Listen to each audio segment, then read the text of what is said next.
بسم اللہ الرحمن الرحیم۔ ہمارے چینل میں خوش آمدید۔ جیسے ہی رات کے 12 بجے تو پھر سے آئمہ کے کمرے سے چیخنے کی آوازیں آنے لگیں۔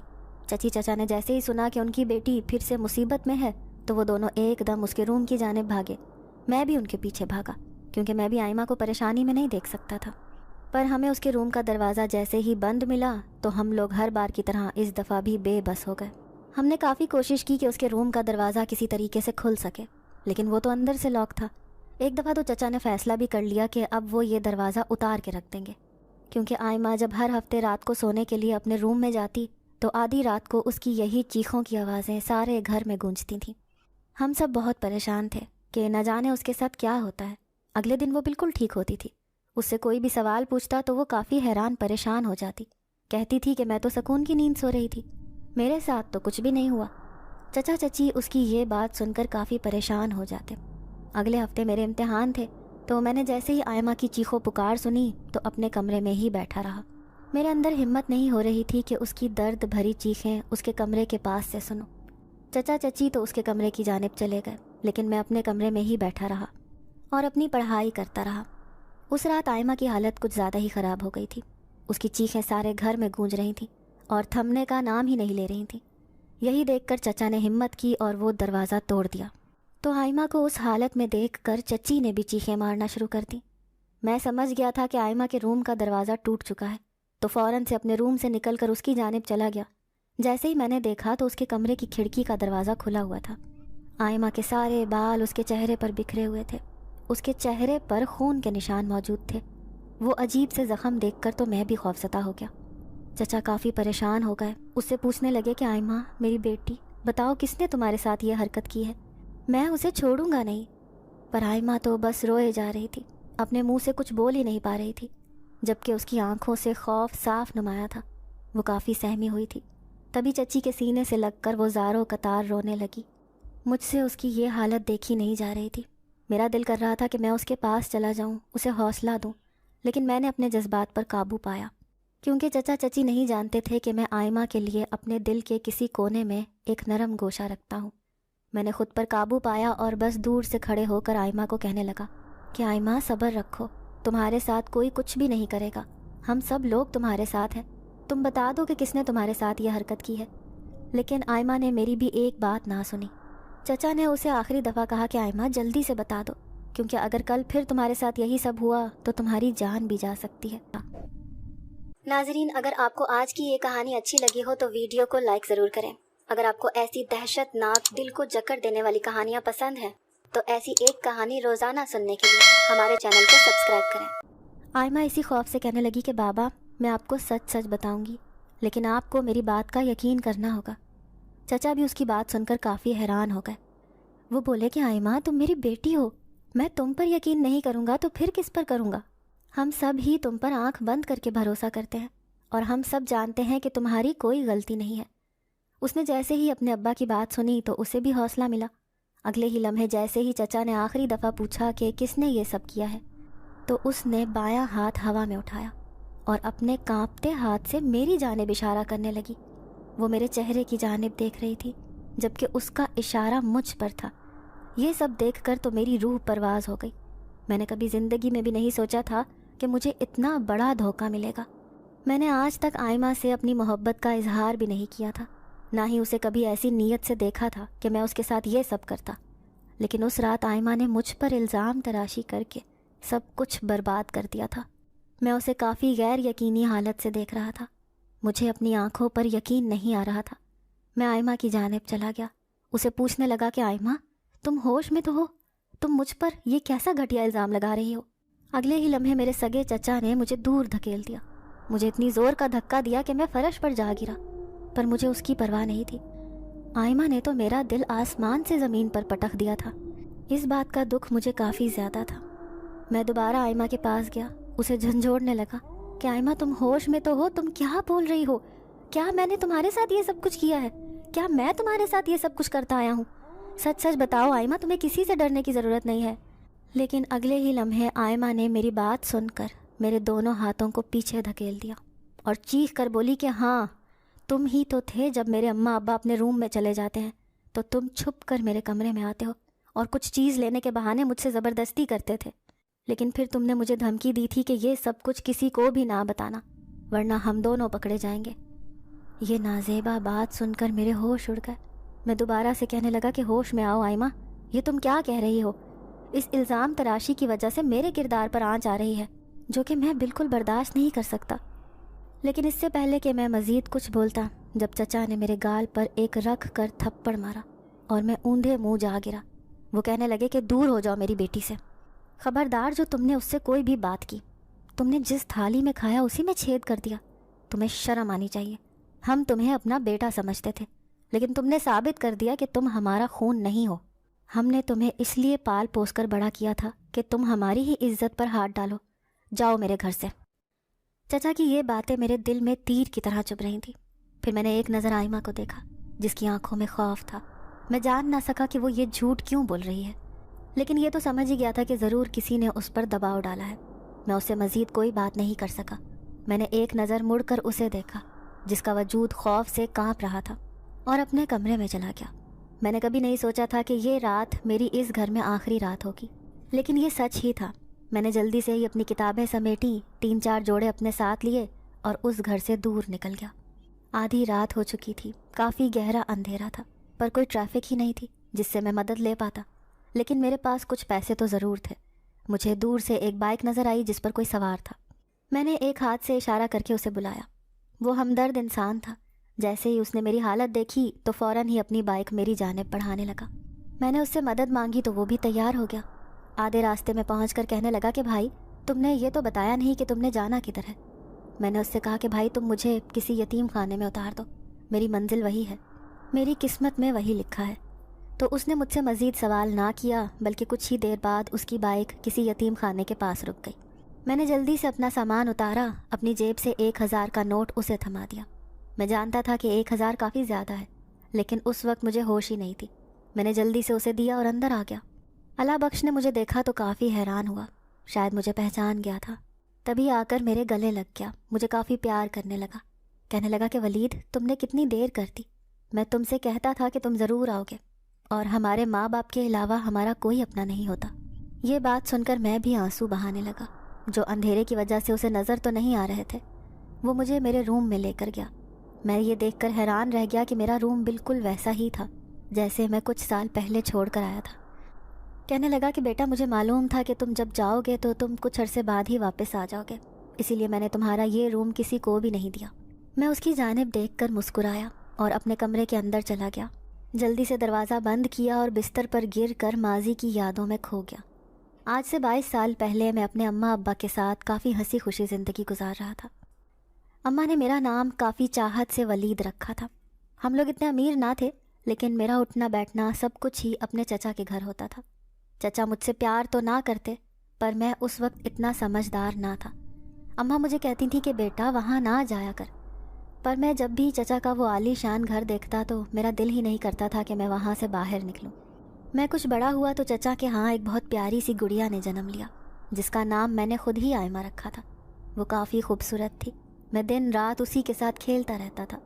لیکن اماں مجھے یہی کہتی تھی کہ ولید تمہیں اپنی پڑھائی پر دھیان دینا چاہیے، کیونکہ تمہارے پاس اپنی ذہنیت کے علاوہ کچھ بھی نہیں ہے۔ اس بات کو میں سمجھ جاتا، اسی لیے جب بھی پیپرز نزدیک ہوتے تو دن رات پڑھائی کرتا، اور میں آئمہ سے ملنے بھی نہیں جاتا تھا، جس کی وجہ سے وہ مجھ سے ناراض بھی ہو جاتی تھی۔ لیکن میں اپنی پڑھائی پر کوئی سمجھوتا نہیں کرتا تھا۔ شاید اسی لیے میں نے پورے ڈویژن میں ٹاپ کیا تھا، اور یہ بات میرے اماں ابا کے لیے کافی فخر کا باعث بنی تھی۔ میں بھی بہت خوش ہو گیا تھا۔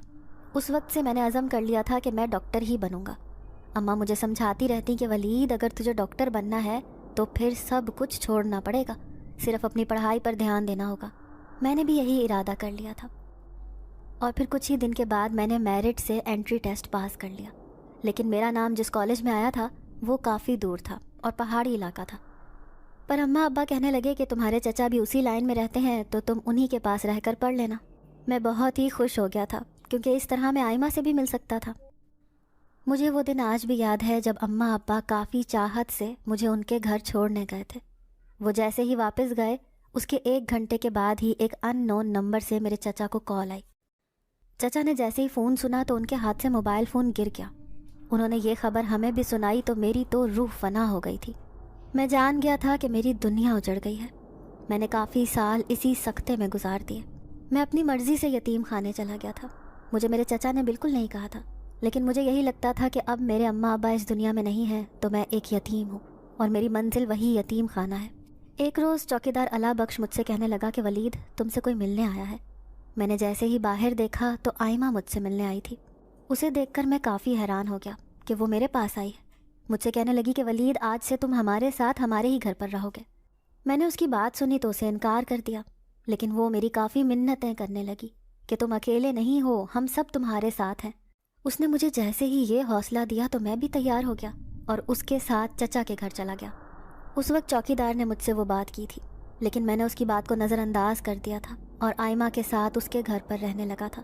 پر اس کے اگلے ہی ہفتے جیسے ہی رات ہوئی تو کھانے کی میز پر آئمہ نے عجیب سی چیخ نکالی. ہم سب نے جیسے ہی اس سے پوچھا تو کہنے لگی کچھ نہیں، بس سر میں تھوڑا سا درد ہوا ہے. میں نے فوراً اسے دوائی دی.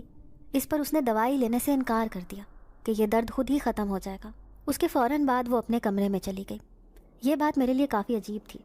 میں نے میڈیکل کی تعلیم بھی جاری کر دی تھی، پر آئمہ کو نہ جانے کون سا مرض تھا جو میں نے اپنی پوری پڑھائی میں نہیں پڑھا تھا.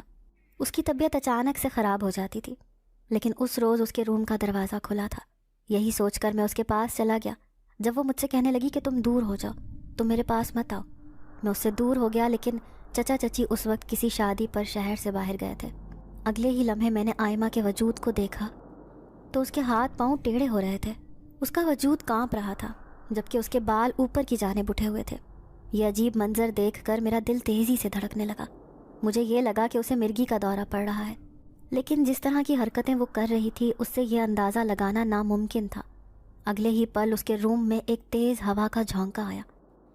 اس کے ساتھ ہی ایک جھٹکے سے آئمہ اپنے بستر سے 2 انچ اوپر کو اٹھی اور پھر اسی جھٹکے سے وہ نیچے بستر پر گری. وہ ہوا کا جھونکا باہر چلا گیا. اس کے فوراً بعد آئمہ بے ہوش ہو گئی. میں نے جلدی سے ہی پانی کے چھینٹے مار کر آئمہ کو ہوش دلایا تو وہ جیسے ہی ہوش میں آئی تو مجھے کہنے لگی کہ ولید، تم میرے پاس یہاں کیا کر رہے ہو؟ اس سے پہلے کہ وہ مجھ پر شک کرتی میں نے اسے بتایا کہ تمہاری حالت ٹھیک نہیں تھی، تمہیں نہ جانے کیا ہو رہا تھا، اسی لیے میں بہت پریشان ہو گیا تھا اور میں تمہارے پاس آ گیا. لیکن وہ مجھ سے فاصلے پر ہو گئی. کہنے لگی کہ میں بالکل ٹھیک ہوں، تم میرے کمرے سے چلے جاؤ. پہلی دفعہ آئمہ مجھ سے دور گئی تھی اور نہ جانے وہ یہ سب کیوں کر رہی تھی. میں بھی کافی حیران ہوا، لیکن اپنے کمرے میں جا کر پڑھائی کرنے لگا. اب ہر ہفتے یہی معمول تھا. جب بھی آئمہ اپنے کمرے میں سونے کے لیے جاتی تو اس کی چیخیں پورے گھر میں گونجتی تھیں، جبکہ اس کے کمرے کا دروازہ بھی بند ہوتا تھا. لیکن اس رات تو اس نے حد ہی پار کر دی تھی جب اس نے اپنی اس حالت کا ذمہ دار مجھے ٹھہرایا تھا اور سب کو یہی بتایا تھا کہ میں اس سے زیادتی کرتا ہوں. میں نے زندگی میں کبھی نہیں سوچا تھا کہ جس سے میں اتنا پیار کرتا ہوں وہی مجھے دھوکہ دے گی. لیکن اب میں دوبارہ سے اپنے اسی یتیم خانے میں آ گیا تھا. یہی سب سوچتے ہوئے میری آنکھ لگ گئی. صبح کا الارم بجا تو میری آنکھ کھلی. اس وقت صبح کے 6 بج رہے تھے. مجھے ہاسپٹل جانا تھا کیونکہ آج میری انٹرنشپ کا پہلا دن تھا. وہ سرکاری ہسپتال پہاڑ کے اوپر واقع تھا. کچھ لوگ ہی وہاں جاتے تھے، وہ یہاں کے مقیم تھے. مجھے پیدل جانے کی عادت نہیں تھی، اسی لیے میں نے اللہ بخش کو کہا کہ وہ میرے لیے کچھ انتظام کریں. اس نے فوراً ہی مجھے ایک کرائے کا بائک دے دیا. میں نے اس کا بہت شکریہ ادا کیا اور اسی بائک پر بیٹھ کر میں اس ہسپتال جانے لگا. ایک لمحے کو میں سب کچھ بھول گیا تھا. اب بس مجھے یہی علم تھا کہ مجھے اپنے کریئر پر فوکس کرنا ہے.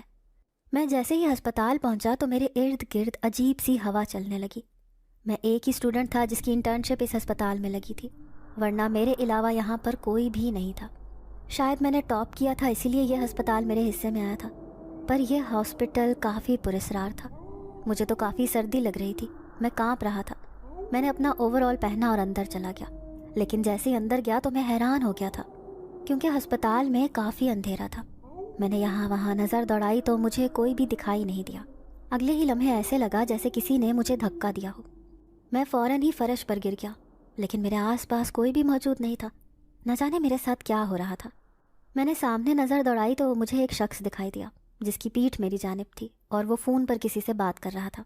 مجھے لگا شاید وہ ہسپتال کا انچارج ہوگا کیونکہ اس کی وردی ڈاکٹرز والی نہیں تھی اور نہ ہی اس کا اوور آل تھا. یہی سوچ کر میں اس کی جانب لپکا اور اس سے پوچھا کہ بات سنیں، کیا آپ اس ہاسپٹل کے انچارج ہیں؟ اس نے اپنا فون اپنی پاکٹ میں رکھا اور جیسے ہی میری طرف دیکھنے کے لیے مڑا تو اس کی پیلی آنکھیں دیکھ کر میرا دل دہل گیا. اس کی آنکھیں بالکل پیلے رنگ کی تھیں. عام انسان کی آنکھیں بالکل بھی ایسی نہیں ہوتی، اور اس کا قد بھی کچھ لمبا تھا۔ وہ مجھے دیکھ کر سنجیدہ ہو گیا، پھر میری جانب قدم بڑھانے لگا۔ میں بھی خوفزدہ ہو کر 2 قدم پیچھے کو ہو گیا۔ اچانک ہی وہ میرے بالکل سامنے کھڑا ہو گیا اور پھر کافی روب دار آواز میں کہنے لگا کہ ہاں، میں ہی اس ہسپتال کا انچارج ہوں، تم کون ہو؟ میں نے تھوک نگلا اور اس کی بات کا جواب دیا کہ میں انٹرن ہوں، میرا پہلا دن ہے۔ میرا حلق خشک ہو گیا تھا۔ میری بات سن کر وہ کافی مسکرانے لگا، کہنے لگا اچھا، تمہیں اس ہسپتال میں خوب مزہ آئے گا۔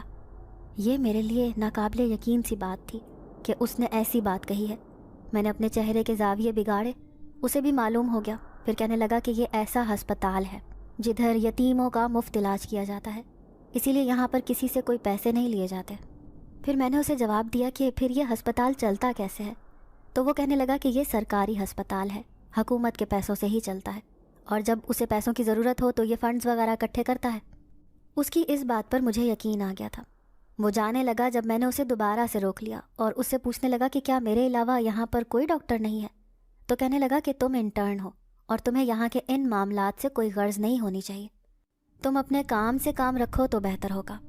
اس نے یہ بات اتنے سرد رویے سے کہی تھی کہ میں بھی چپ ہو گیا تھا۔ وہ مجھ سے ایسے بات کر رہا تھا جیسے وہ کوئی میرا دشمن ہو۔ مجھے ایک بچے کے رونے کی آواز آئی۔ جیسے ہی میں نے پیچھے دیکھا تو ویل چیئر پر ایک بچہ آ رہا تھا جس کی دائیں ٹانگ زخمی تھی اور وہ درد سے تڑپ رہا تھا۔ میں اس کے پاس چلا گیا اور اس سے کہنے لگا کہ بچے، آپ کو کیا ہوا ہے؟ تو وہ بولنے کی حالت میں نہیں تھا، لیکن اس کے ساتھ جو بھی تھا وہ ایک ڈاکٹر تھا۔ وہ کہنے لگا کہ بچے کو کافی چوٹ لگی ہے۔ میں نے جیسے ہی اس ڈاکٹر کی آنکھوں میں جھانکا تو اس کی آنکھیں بھی پیلی تھیں۔ یہ دیکھ کر میں حیران ہو گیا، لیکن یہ سوچنے کا وقت نہیں تھا۔ میں بھی اس کے ساتھ ہی آپریشن تھیٹر میں چلا گیا، لیکن وہ ڈاکٹر یہی کہہ رہا تھا کہ اس کا آپریشن ہوگا۔ پھر وہ کہنے لگا کہ تم میرے کام میں دخل اندازی نہ دو، تم جا کر دوسرے پیشنٹ کو سنبھالو، میں اسے دیکھ لوں گا۔ لیکن میرے اندر بھی جذبہ پیدا ہو گیا تھا۔ میں نے اسے کہا کہ میں تمہاری مدد کروں گا، اس کیس کو صرف ایک ڈاکٹر ہینڈل نہیں کر سکتا۔ میں اس کے ساتھ آپریشن تھیٹر کے اندر چلا گیا، لیکن اگلے ہی لمحے اس نے مجھے آلات منگوانے کے لیے باہر بھیج دیا۔ میں جیسے ہی وہ لے کر واپس آیا تو وہ بچہ وہاں سے غائب تھا، جبکہ ڈاکٹر کہنے لگا کہ آپریشن ہو گیا ہے اور بچہ بھی واپس چلا گیا ہے۔ میں اس کی بات پر حیران تھا کہ ایسا کیسے ہو سکتا ہے۔ وہ مجھے ڈانٹنے لگا کہ تم یہاں کے انٹرن ہو، اگر تم نے اور ذرا سی بھی مداخلت کی تو میں تمہیں اس ہسپتال سے نکلوا دوں گا۔ یہ سن کر تو میں نے اپنا منہ ہی سی لیا تھا، فیصلہ کر لیا تھا کہ اب میں کسی کے بھی معاملے میں نہیں بولوں گا۔ لیکن میں جب بھی اس ہسپتال میں ہوتا تو مجھے کسی کا احساس ہوتا۔ میں نے فی الحال یہاں پر 3 لوگوں کو ہی دیکھا تھا۔ ایک جو اس ہسپتال کا انچارج تھا، وہ تو مجھے میرا دشمن لگتا تھا، جبکہ اس کے علاوہ 2 ڈاکٹرز تھے جن کی آنکھیں اسی انچارج کے جیسی تھیں۔ جیسے ہی میں واپس یتیم خانے میں جاتا تو چوکیدار مجھ سے پوچھتا کہ ولید کیسا رہا تمہارا آج کا دن؟ اسے جیسے ہی یہ بتاتا کہ میرے ساتھ کافی عجیب واقعات ہوئے ہیں اور میں نے جس کو بھی دیکھا ہے اس ہسپتال میں ان سب کی آنکھوں کا رنگ ایک ہی تھا، تو وہ بھی حیران ہو گیا۔ کہنے لگا کہ ولید تم احتیاط برتنا، کیونکہ یہ علاقہ کافی سنسان ہے اور یہاں پر کوئی بھی نہیں آتا۔ اسی وجہ سے یہ ہسپتال پچھلے کافی عرصے سے بند رہا ہے، پر اس ہسپتال کو کوئی بھی ڈاکٹر نہیں ملا تھا۔ وہ ہسپتال نہ جانے کیسے چل رہا تھا، کسی کو بھی معلوم نہیں ہے۔ یہ بات سچ ہے کہ یتیم خانے سے جو بھی بیمار ہو یا جس کو بھی چوٹ لگی ہو تو ہم اسے اسی ہسپتال میں لے کر جاتے تھے اور اس کی مفت مرہم پٹی ہوتی ہے۔ پر ہم جب بھی کسی ڈاکٹر سے سوال کرتے تھے تو وہ یہی کہتا تھا کہ یہ ہسپتال حکومت کی طرف سے چل رہا ہے، کسی کو بھی نہیں پتا کہ وہ پیسے کہاں سے آتے ہیں۔ میں نے اس کی ہر بات مانی اور دوبارہ سے اپنے روم میں چلا گیا۔ میں یہی سوچنے لگا کہ پھر سے آئمہ سے بات کروں گا اور اس کا سامنا کروں گا کہ اس نے میرے ساتھ ایسا کیوں کیا ہے، لیکن میرا ضمیر مجھے اس بات کی اجازت نہیں دے رہا تھا۔ میں نے فیصلہ کر لیا تھا کہ پہلے اپنے کریئر پر توجہ دوں گا۔ میں یہی سوچ رہا تھا جب ایک تیز ہوا میرے ارد گرد چلنے لگی اور میرا سر تیزی سے چکرانے لگا۔ اس کے ساتھ ہی میری آنکھیں بند ہو گئیں۔ اب میرے سامنے ایک ہیولا نمودار ہوا جس کی پیلی آنکھیں دیکھ کر تو میرے رونگٹے کھڑے ہو گئے۔ مجھے وہ ہسپتال کا انچارج یاد آ رہا تھا۔ ایسے لگ رہا تھا جیسے وہ مجھ سے مخاطب ہو اور کہہ رہا ہو کہ تم نے میرے کام میں اور میرے معاملات میں ٹانگ اڑا کر اچھا نہیں کیا، اب دیکھو میں تمہیں منہ کے بل کیسے گراتا ہوں۔ اب تم میری چیزوں سے دور ہی رہنا اور اس آئمہ سے تو تم دور ہی رہنا، وہ میری ملکیت ہے۔ یہ باتیں سن کر تو میری روح کانپ گئی۔ میں نے ایک دم اپنی آنکھیں کھول دی اور ارد گرد دیکھنے لگا۔ میں نے دل میں شکر کیا کہ میں اپنے روم میں صحیح سلامت موجود ہوں۔ جیسے ہی یہ خواب آیا تو پھر سے میرا دماغ شل ہو گیا۔ مجھے ایسے لگا جیسے کوئی اندیکھی طاقت میرے ساتھ موجود ہو، لیکن ایسا میں نے پہلے کبھی محسوس نہیں کیا تھا۔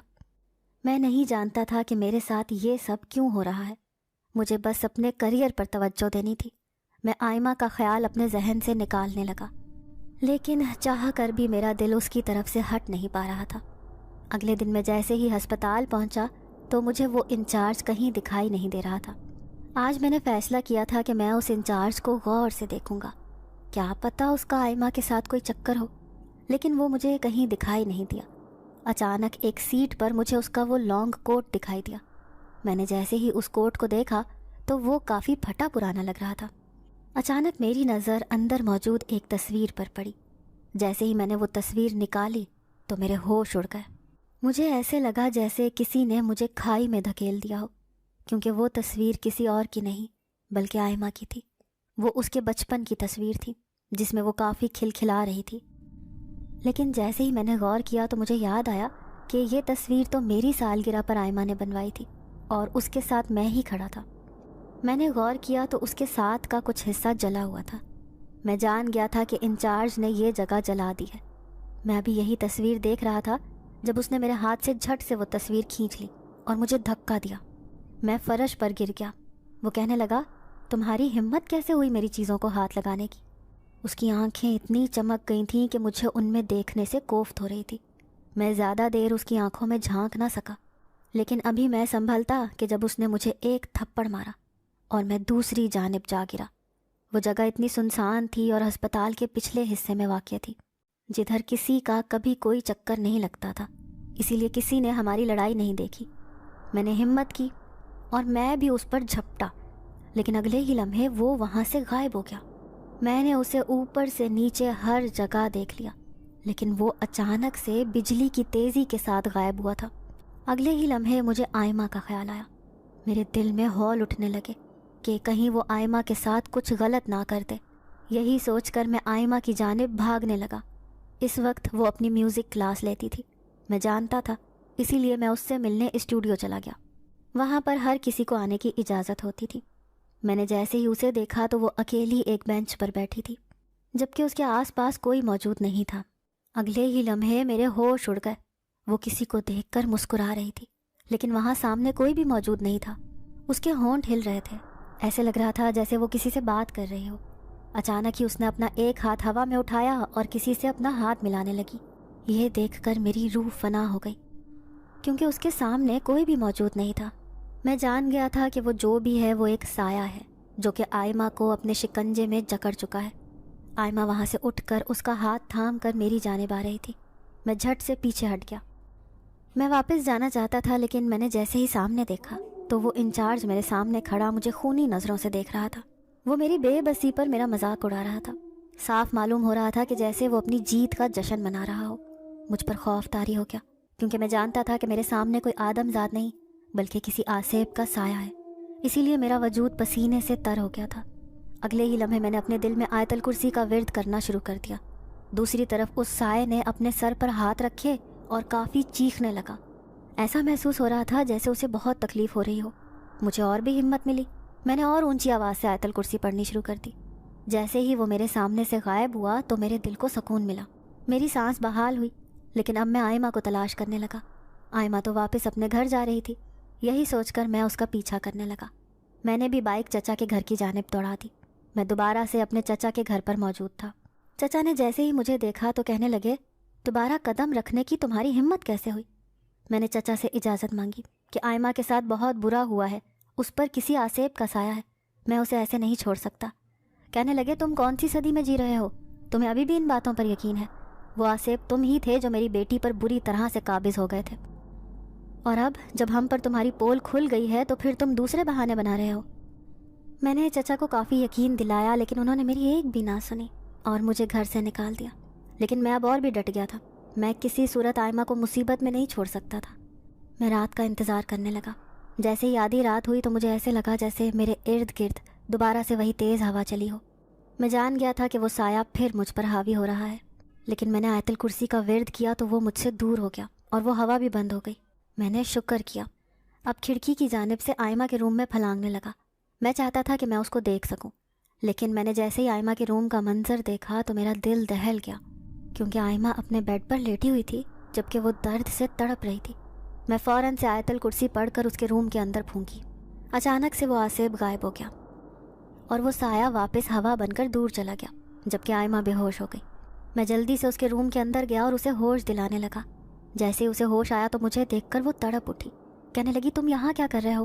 وہ مجھے برباد کر دے گا، وہ میری عزت برباد کر دے گا۔ میں نے اسے تسلی دی اور اسے کہا کہ جب بھی وہ سایہ تمہارے پاس آیا کرے تو تم آیت الکرسی پڑھا کرو، اس سے وہ تم سے دور رہے گا۔ آئمہ نے میری بات مان لی تھی، لیکن میں مزید اس کے پاس نہیں رہ سکتا تھا، کیونکہ میں نہیں چاہتا تھا کہ میرے چچا پھر سے مجھ سے بدگمان ہو جائیں۔ میں ویسے ہی واپس چلا گیا، لیکن اب میں جان گیا تھا کہ آئمہ نے میرے ساتھ یہ سب کچھ کیوں کیا تھا، کیونکہ یہ اسی سائے کی دھمکی تھی، وہی ہم دونوں کو ایک ساتھ نہیں دیکھ سکتا تھا۔ نہ جانے وہ کب آئمہ پر عاشق ہو گیا، مجھے کچھ بھی علم نہیں تھا۔ میں واپس ہسپتال چلا گیا۔ میری ہسپتال میں رات کے وقت کی ڈیوٹی تھی۔ اس وقت ہسپتال بالکل خالی تھا اور وہ بالکل پراسرار لگ رہا تھا۔ مجھے اچانک اپنے پیچھے کسی کی موجودگی کا احساس ہوا۔ میں نے جیسے ہی پیچھے دیکھا تو وہاں کوئی بھی موجود نہیں تھا۔ میں جان گیا تھا کہ یہ وہی سایہ ہے جو انچارج کا روپ دھار کر میرا پیچھا کر رہا ہے۔ اگلے ہی لمحے مجھے ایک دروازے سے کسی بچے کے رونے کی آواز آئی۔ میں جیسے ہی اندر گیا تو میری روح تڑپ اٹھی، کیونکہ اندر وہی بچہ جس کا آپریشن ہوا تھا، وہ بے دردی سے کراہ رہا تھا۔ میں جیسے ہی اس کے پاس گیا تو وہ نڈھال ہو کر ایک طرف کو لڑک گیا۔ میں جان گیا تھا کہ اس کی جان چلی گئی ہے۔ یہ شیطانی کام کون کر سکتا تھا؟ مجھے اب آصف پر شک ہو رہا تھا۔ میرے ذہن میں وہی ڈاکٹر آنے لگا جس نے کہا تھا کہ میں نے اس بچے کا آپریشن کر دیا ہے اور اسے واپس بھیج دیا ہے۔ میں اس ڈاکٹر کو تلاش کرنے لگا، لیکن میں جانتا تھا کہ یہ ہسپتال آصف زدہ ہے اور یہاں پر کوئی بھی نہیں ہے۔ اچانک ہی مجھے کسی کا زوردار کہا سنائی دیا۔ میں نے جیسے ہی پیچھے دیکھا تو وہاں 3 ایک ہی طرح کے سائے کھڑے تھے اور وہ میری جانب دیکھ کر مسکرا رہے تھے۔ وہ کافی خون خوار لگ رہے تھے۔ میرا دل پہلے تو تیزی سے دھڑکنے لگا، لیکن میں نے خود پر قابو پایا اور آیت الکرسی کا ورد کرنے لگا۔ وہ سائے واپس غائب ہو گئے، لیکن میں جان گیا تھا کہ یہ ہسپتال آصف زدہ ہے اور ادھر کا ایک سایہ آئمہ پر بھی عاشق ہو گیا ہے جو اس کی جان نہیں چھوڑ رہا۔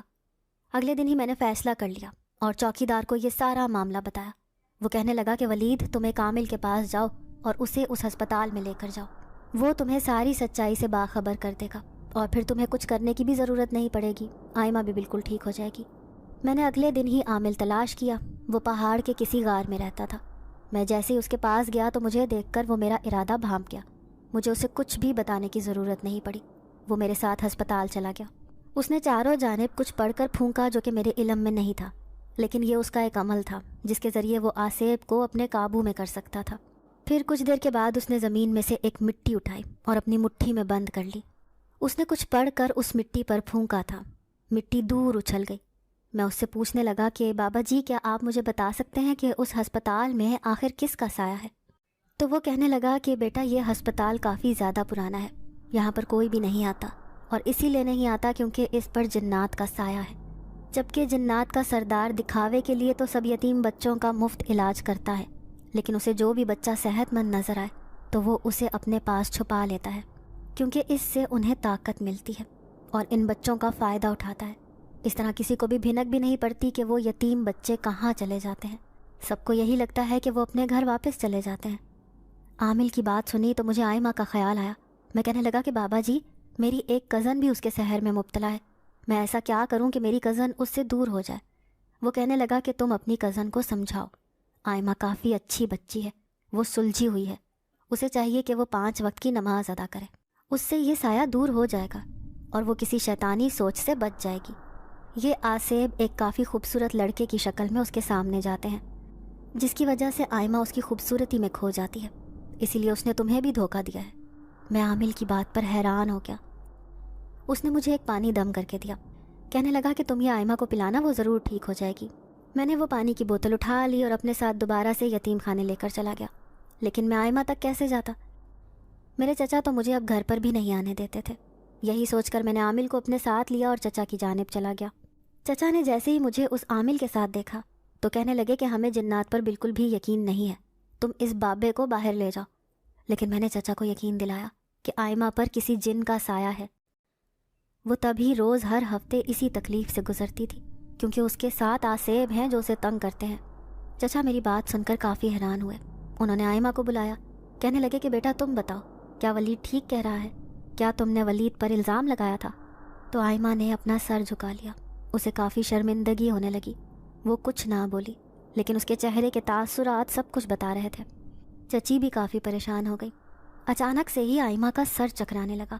اس نے اپنے سر پر زوردار تھپڑ مارنے شروع کر دیے. کہنے لگی کہ کوئی مجھے مار رہا ہے, کوئی مجھے جان سے مار دے گا. عامل نے جیسے ہی یہ دیکھا تو آئمہ کو اپنے سامنے کھڑا کیا اور اس پر کچھ پڑھ کر پھونکنے لگے. وہ فرش پر لیٹ گئی اور اب وہ تڑپنے لگی. کہنے لگی کہ کوئی میرا گلا دبا رہا ہے. اس نے اپنے دونوں ہاتھوں سے اپنے گلے کو پکڑ لیا. چچا چچی بیٹی کی یہ حالت دیکھ کر رونے لگے, لیکن میں نے انہیں حوصلہ دیا. آئمہ چیخ رہی تھی کہ میں مر جاؤں گی, مجھے چھوڑ دو, مجھے جانے دو. لیکن عامل نے اپنا ورد جاری رکھا. وہ ہمیں کہنے لگا کہ تسلی رکھو, آئمہ کو وہ نظر آ رہا ہے جو ہمیں نظر نہیں آ رہا, اسی وجہ سے وہ ایسی باتیں کر رہی ہے. عامل نے آئمہ کو کہا کہ تم آیت الکرسی کا ورد شروع کرو.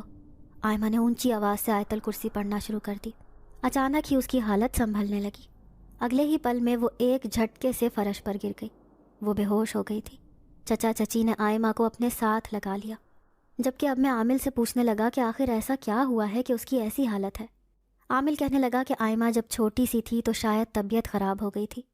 میرے چچا نے جیسے ہی عامل کی بات سنی تو ساکت ہو گئے, کیونکہ یہ سچ تھا. میں خود بھی جانتا تھا کہ جب آئمہ 7 سال کی تھی تو اچانک سے اس کی طبیعت کافی خراب ہوئی تھی. آس پاس کوئی ہسپتال نہیں تھا تو چچا اسے اسی پہاڑی والے ہسپتال پر لے گئے تھے. چچا کہنے لگے کہ میں تو اسے اس پہاڑ کے اوپر والے ہسپتال میں لے کر گیا تھا. ان کی بات سنی تو عامل مجھے کہنے لگا کہ یہ وہی ہسپتال ہے جدھر تم جاتے ہو اور جو آسیب زدہ ہے. چچا نے جیسے ہی یہ بات سنی تو وہ ہکا بکا ہو گئے. کہنے لگے کہ میں نے یہ کیا غلطی کر دی, میری ایک غلطی کی وجہ سے میری بیٹی کو کتنی تکلیف سہنی پڑی. عامل مجھے کہنے لگے کہ جیسے ہی تمہارے چچا اس ہسپتال گئے تو وہاں وہی جن زیادہ بیٹھا ہوا تھا. جیسے ہی اس نے آئمہ کو دیکھا تو پہلی نظر میں اس کا دیوانہ ہو گیا. وہ اس وقت سے ہی آئمہ پر حاوی ہو گیا تھا, لیکن وہ اسے کوئی تکلیف نہیں دیتا تھا کیونکہ اس وقت وہ تمہیں نہیں جانتا تھا. لیکن جیسے ہی تم نے اپنی نزدیکی آئمہ کے ساتھ بڑھائی تو یہ بات اسے چبھنے لگی اور اس نے آئمہ کو تکلیف پہنچانی شروع کر دی. وہ ایک شیطانی قبیلے سے تعلق رکھتا ہے, اسی لیے اس نے آئمہ کو خوبصورت لڑکے کے روپ میں اپنی جانب راغب کرنا شروع کر دیا. عامل نے ابھی اتنا ہی کہا تھا جب آئمہ کو ہوش آ گیا. آئمہ اٹھ کر بیٹھ گئی اور پوچھنے لگی کہ میرے ساتھ کیا ہوا ہے. ہم سب حیران ہو گئے کہ اسے کچھ بھی یاد نہیں. عامل کہنے لگا کہ ایسا ہی ہوتا ہے, انسان جب ہوش میں آتا ہے تو اس کو کچھ بھی یاد نہیں رہتا کہ اس کے ساتھ کیا ہوا تھا. چچا نے عامل کو چپ کروا دیا. کہنے لگے کہ باقی ساری حقیقت ہم آئمہ سے ہی پوچھیں گے. وہ پیار سے اپنی بیٹی سے پوچھنے لگے کہ سچ بتاؤ, تمہاری زندگی میں کوئی لڑکا تھا جس سے تم پیار کرتی تھیں؟ تو آئمہ پہلے تو چپ رہی, لیکن پھر اس نے اپنا سر ہاں میں ہلا دیا. کہنے لگی کہ ہاں, میں کالج میں تھی جب مجھے کالج کے باہر ایک خوبصورت لڑکا دکھائی دیا, لیکن میں نہیں جانتی تھی کہ میں کب اس کی دیوانی ہو گئی. میں ہر روز اسے دیکھنے لگی, نہ جانے اس کے اندر کون سی کشش تھی جو میں اس کی جانب کھینچی چلی جاتی تھی اور خود کو قابو میں نہ رکھ پاتی. ایک روز جیسے ہی ولید کی سالگرہ تھی تو فنکشن میں مجھے وہی لڑکا دکھائی دیا جو مجھے کافی غصے سے دیکھ رہا تھا. اچانک ہی وہ میری جانب بڑھا اور اس نے مجھے دھمکی دی کہ اگر میں ولید کے پاس بھی گئی تو وہ مجھے جان سے مار ڈالے گا. میں اس بات پر ڈر گئی تھی. اسی دن سے میں ولید سے دور ہونے لگی تھی. جب بھی ولید میرے پاس آتا تو وہ لڑکا مجھے کافی تکلیف دیتا تھا. نہ جانے وہ کون تھا, لیکن ایک روز وہ میرے کمرے میں موجود تھا. میں اسے دیکھ کر کافی ڈر گئی تھی, لیکن اس نے مجھے دھمکی دی کہ اگر یہ سچائی کسی کو بھی میں نے بتائی تو وہ مجھے نقصان پہنچائے گا. میں اسی خوف سے چپ رہتی تھی اور وہ سب کچھ برداشت کرنے لگی جو وہ میرے ساتھ کرتا تھا. آئمہ زارو قطار رونے لگی. چچا چچی کی بھی بری حالت تھی. عامل نے آئمہ کو ہدایت دی تھی کہ تمہیں 5 وقت کی نماز پڑھنی چاہیے تاکہ جو بھی آسیب ہے وہ تم سے دور ہو جائے. میں نے تو اپنی طرف سے ہر کام کر دیا ہے, لیکن انسان کو خود سے بھی ہر چیز کی احتیاط برتنی چاہیے. آئمہ نے بھی اس کی بات مان لی تھی. عامل واپس چلا گیا تھا. چچا چچی میرے پاس آئے. انہوں نے میرے سامنے ہاتھ جوڑے. کہنے لگے کہ بیٹا معاف کر دو. ہمیں معلوم ہوتا کہ ہماری بیٹی کے ساتھ یہ سب ہو رہا ہے تو تم پر کبھی بھی الزام تراشی نہ کرتے. اگلے ہی پل میں نے ان کے ہاتھ پیچھے کیے. ان سے بولا کہ چچا آپ ایسا بالکل نہ کریں. آپ کو نہیں معلوم تھا کہ آئمہ کس اذیت سے گزر رہی ہے. وہ تو شکر ہے کہ مجھے وقت پر پتہ لگ گیا تھا. میں پھر سے ان کے ساتھ ان کے گھر پر رہنے لگا اور میں نے یتیم خانے کو الوداع کہہ دیا تھا. لیکن مجھے چوکیدار کی جب بھی یاد آتی تھی تو میں اس سے ملنے چلا جاتا تھا. میں نے اس ہسپتال میں جانا بھی چھوڑ دیا تھا, جبکہ اب وہ ہسپتال بالکل سیل ہو گیا تھا تاکہ کوئی بھی وہاں نہ جا سکے.